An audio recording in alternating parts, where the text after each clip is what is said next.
Many parents tell me that their children find it tough to blend three sounds together, the Thai graphs. Let's see. S, T and R will make the sound. Do you know what sound this will make? Str. Str. Correct. What sound will this make? S, P and R? Spr. Spr. Correct. S, Qu. Squa. Correct.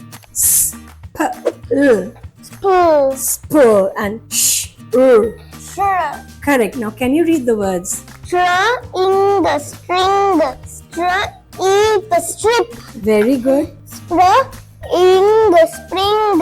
Spr is spray. Yeah. Squawk. Squawk. Squawk.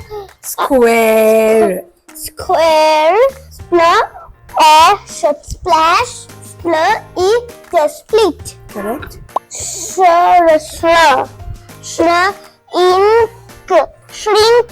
Shr in the shrimp. Excellent. Whenever your child is stuck with a three-letter blend, try to blend two sounds together and then add the third sound to it. For example, s, t, r, st, r, str, str.